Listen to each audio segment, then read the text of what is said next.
Well, one of these days we'll get to actual talk about the game, Mickey. I mean, well, I guess this is the last time we kind of have to talk about the game with you. This is the last time we're talking to you before the game. But I got to start with Marshawn Lynch because in my spot as a radio gas bag, I don't have to be in the locker room and talk to these guys like you do. You are the kind of people that I think fans would like to hear from as it pertains to how the media feel about people like athletes like Marshawn Lynch who, will almost kind of, if you think I'm using the right word here, troll you, mock you, etc. How would you handle this, and does it upset you? I know there's a lot of people there at the Super Bowl that are probably very indignant that they've been treated the way they have by him. If it was me, and I guess you look at it from two different ways. If you had to cover the team on a daily basis, like you were the beat writer or you were a columnist. If I was a columnist, I wouldn't give him the time of day. I just wouldn't allow him to insult me the way he does.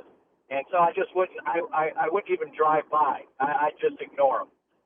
If you're a beat writer, there's a lot of things you have to put up with that make you feel indignant.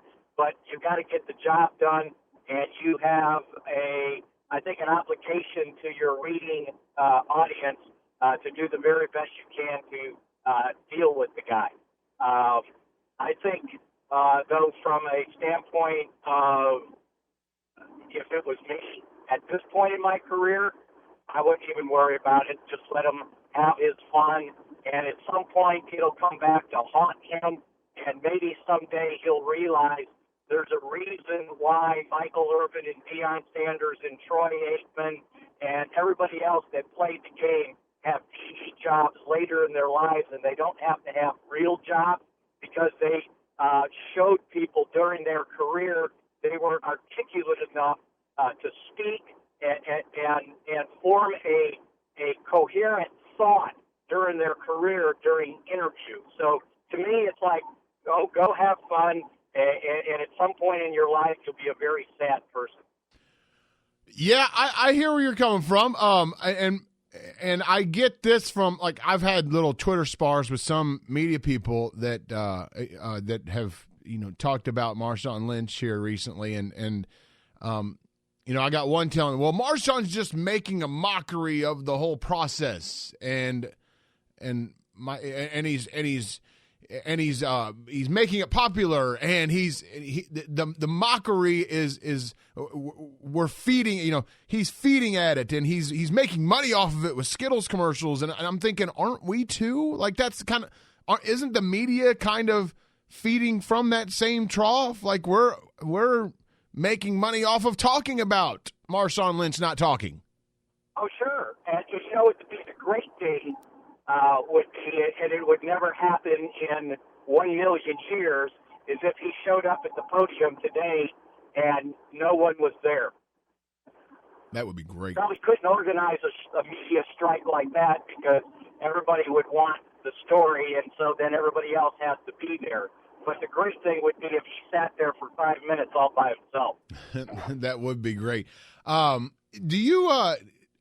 you feel like nowadays, Mickey Spagnola with us, that maybe this extra week in between the conference championships and the Super Bowl has, from a media standpoint, has caused a lot of dilution when it comes to storytelling and story ideas? Oh, I don't think so, because if you think about it, say you were the Seattle Tacoma newspapers and you're covering Seattle. By the time you finished digesting the fact that the Seahawks won the NFC title game, that gets you through Monday. Tuesday, you're talking about the fact that it goes to you're headed back to the Super Bowl. Wednesday, you're probably getting into who the next opponent is. So, no, I don't think so. I think there's always enough stuff there. And Zach, you know what? nothing's ever changed because, and if you're getting at the fact that by the time we get to this part of the week, you start getting goofy stories, manufactured stories. I feel like we're there, Mick. Yeah, and you know what? That's been happening since the mid '80s. It's been going on forever and ever and ever. Because what happens is, people that go to the Super Bowl for the first, second, third time, they're fighting it. They want to come up with something that nobody else has, and so they get to the point of ridiculous. Instead of just going and covering the team, I can tell you, I can give you there's probably a book out there somewhere that somebody wrote of, here are the stories you're supposed to do during Super Bowl week, right? Right. And it gets done every week, like the host team, the host city, they're going to do a story about the economic impact of the Super Bowl in their city. Then they're going to do a story about some down-and-out people that don't have any money, and here's all this money being spent to go Super Bowl, and these poor people are living on the street. It happens every year. So, and now we've got into this age that every year coming out of the Super Bowl, there's going to be a story about concussions. I hope I don't sound jaded because I love going to the Super Bowl. I love the atmosphere. And if you just go and cover football and don't try to reinvent the wheel, you probably do a better job of covering the game. Mickey Spagnola with us, our Cowboys and NFL insider on the Little Caesars Hot and Ready Hotline. The State of the League address is coming up tomorrow with Roger Goodell. What would be the question you would ask? Oh, where you been, Roger? Right? That's kind of one. He kind of has to come out of hiding here, right? I mean, he has had, I don't think he's had a word to say about this latest football controversy. He's kind of stayed in the background, and I'm sure that was by design by the National Football League. You know what? And this may sound weird, but to me, up until I always thought the guy did a good job, and I know he's under fire right now. My only wish was he would have stuck to what he ruled and not back down on anything and said, you know what, I made this decision and we're going forward. Once you start apologizing and saying, well, we probably did this wrong, we better have this investigation, I think it shows a sign of weakness. I think he should have just stood up there and basically told everybody to stick it, and this was my decision, and that's the way it's going to be.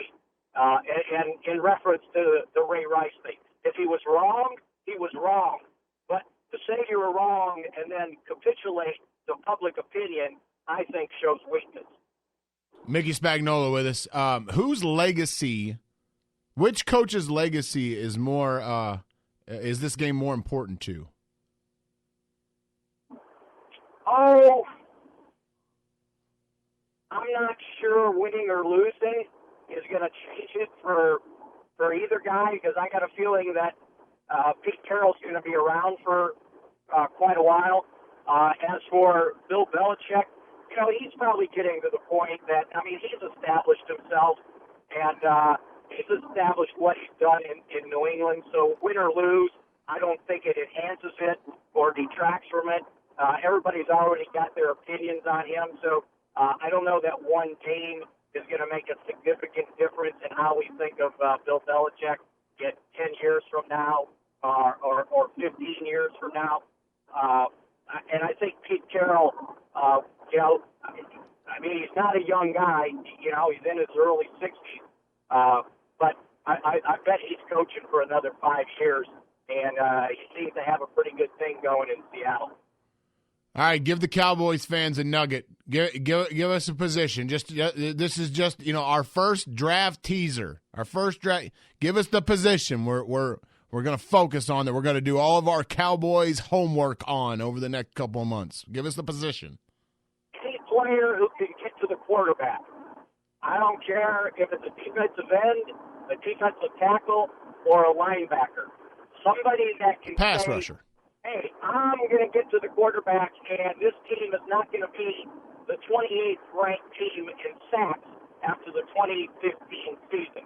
And I'll go on my soapbox one more time for Charles Haley, who they will decide on Saturday if he belongs in the Pro Football Hall of Fame.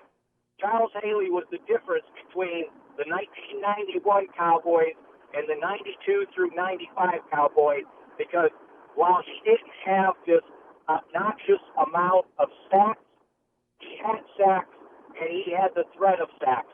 And any time an opposing team playing the Cowboys over those years got to the line of scrimmage, the first thing they thought about is, where's Charles Haley? And the first thing the left tackle thought about was, oh my God, I got to take on this crazy son of a gun. And so to me, he was the difference in that Cowboy defense, and I think that's what the Cowboys need. Somebody that the opposing team fears, have to account for, and yet still can produce sacks. That was missing this year. If you just look at the playoff games, the Cowboys had 4 sacks in 2 games. You're sitting there going, hey, you know what? That's pretty good. Well, their opponents had 10. So to me, getting to the quarterback has got to be the prime goal this offseason for the Cowboys and during the draft. All right, let's rehash this game on Monday. Good talking to you. I'll be more than glad to do it. Look forward to it. All right, buddy. All right, see you later. You too.